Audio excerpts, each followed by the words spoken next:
Então é isso.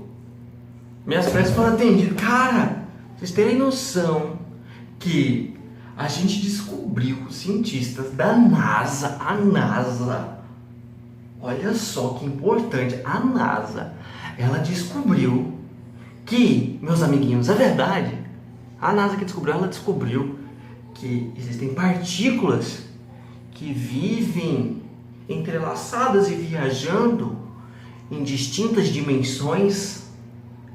É sério?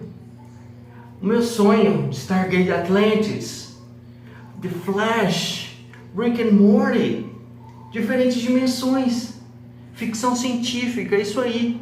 Olha que lindo. Não é bem isso não, galera. Vamos ter um dedinho de prosa agora e vamos falar um pouco de desinformação. Porque quando a fake news nos agrada, a vontade de sentar o dedinho para compartilhar é grande, viu?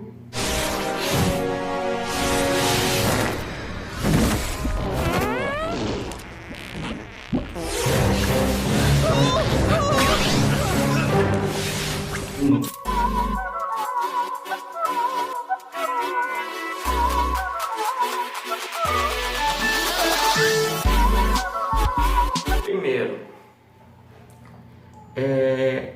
todas as notícias sempre acabam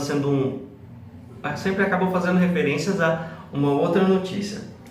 Por exemplo, aqui no Omelete, eu dei uma olhada, o Omelete estava referenciando a época. Dei uma olhada na época, a época estava referenciando a uma revista americana, a New Scientist. Então é muito complicado na hora que a gente começa a divulgar uma notícia e não lê ela direito. Essas revistas, elas não têm um revisor científico ou uma pessoa com uma experiência tanto na física quanto no método científico por si só, para poder ir atrás e buscar informação. Então fica uma revista copiando a outra e elas se isentam de certa forma, falando assim: olha, segunda revista tal, segunda revista tal, segunda revista tal, e fica um loop infinito, né? E a revista Época, ela aponta para New Scientist, né? A New Scientist ela fala que entrevistou o Peter Gorham, tá? Que esse Peter Gorham falava assim: meu Deus, essa nova partícula detectada pelo ANITA, ela teve um comportamento diferente e por causa disso evidencia uma realidade paralela. Opa, peraí, né? Peraí, você está fazendo uma suposição extraordinária, então você necessita de uma prova extraordinária, né, meu amigo? Aí eu realmente falei assim: quem é esse tal de Peter Gorham? Aí eu fui no Scholar pesquisar quais artigos que ele tem. Olha, os últimos artigos deles datam de 2017, né? Não tem nada mais novo que isso. E realmente, isso daí seria um achado que qualquer cientista se coçaria para publicar na hora. E não tem. Não tem nada relatando essa discussão. Mas, mexendo no Archive, né, que é esse sitezinho aí com X, né, Archive com X, o Archive, não sei qual que é a pronúncia desse site, né? Mas, enfim, mexendo nesse site a gente encontra esse outro artigo, que é um draft, é um rascunho. Tá? Esse rascunho é um pouco complexo, tem bastante matemática, né? Eu entendo, assim, ó, se eu entendi 10% do artigo é muito, mas o pouco que eu entendi já consigo ler nas conclusões, né, que uma das conclusões é que realmente poderia ter essa hipótese do universo paralelo, né, que seria na real mais referente a um cálculo matemático. Olha, a umas determinadas equações matemáticas que fazem fechar os cálculos lá na criação do universo. Então, quando o universo teve o Big Bang, começou a surgir as primeiras partículas, essas primeiras partículas não surgiriam do nada, então elas precisariam ter partículas opostas a elas para elas poderem existir, né? No geral é isso. Me perdoem a simplificação, não vou entrar muito nessa ossada porque eu acho que se eu falar besteira é muito grande.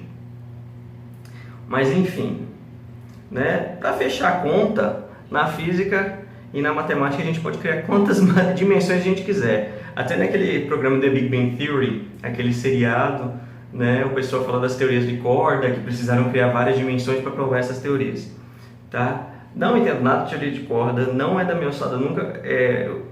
Eu estudei isso em física muito superficialmente, tá? Mas realmente na física a gente cria dimensões às vezes para fechar as contas.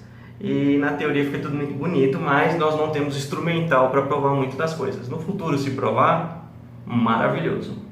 Mas o que foi esse experimento, né? O nome do experimento é Anitta. Não faz essa brincadeira. Não, Luiz, não faz essa brincadeira. Não é essa Anitta aí. Anitta é com um T só, tá? Já fiz a brincadeira de tiozão. Essa é a Anitta com um T só. Antena Antártica de Impulsos Transientes. Então seria essa tradução de grosso modo, tá? Um artigo, né, publicado também pela equipe que faz parte desse grupo de pesquisa que é o IceCube, que é um grupo muito grande, né, que não tem a NASA envolvida. A NASA deu um dinheirinho aí para começar a pesquisa, mas não tem nenhum cientista da NASA envolvido. Tinha um outro erro de todas as revistas aí da internet e os jornais que divulgaram essa notícia. Mas como é que essa Anitta funciona? Tá? Essa antena transiente aí fica um balão, centenas de quilômetros de altitude, e esse balão ele vai medir o quê? Ele vai medir a interação do neutrino. Ele vai bater no gelo. Na hora que o neutrino bate com o gelo, ele geralmente faz esse efeito que eles chamam de Ascarion, tá? Ele vai refletir um determinado espectro de uma onda de rádio. Vai bater o neutrino no gelo e vai emitir uma onda de rádio. Essa onda de rádio é detectada, tá? A diferença, o que aconteceu dessa vez? Na hora que esse neutrino, que é o comportamento inesperado desse neutrino, né? Esperava-se que o neutrino que estava saindo do espaço iria bater, refletir e detectar na antena. Mas o comportamento que foi detectado não foi como se o neutrino tivesse batido e ido para a antena. Foi como se esse neutrino tivesse surgido debaixo do gelo. Foi como se esse neutrino tivesse sido emitido pela Terra, né? E esse tipo de partícula é geralmente emitida em estrelas supermassivas, em supernovas, né?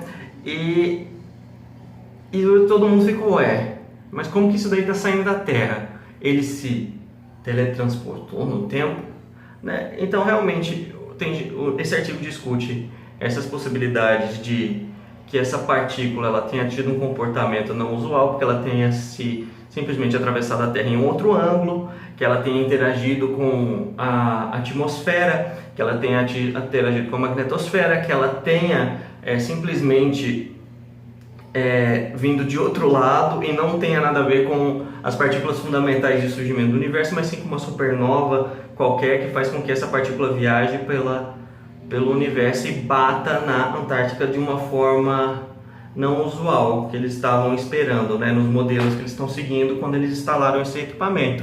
E é isso. Agora, essa primeira notícia que surgiu nessa revista americana, ela fala dessa possibilidade da partícula, segundo esse autor, né, que é o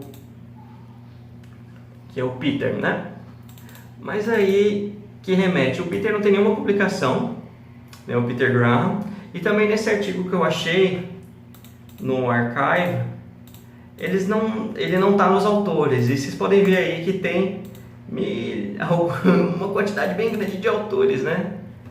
E só chamando a atenção que e as conclusões que eles chegam é que esse tipo de coisa ainda tem que ser estudado, ainda tem que pode ser um erro instrumental, tem várias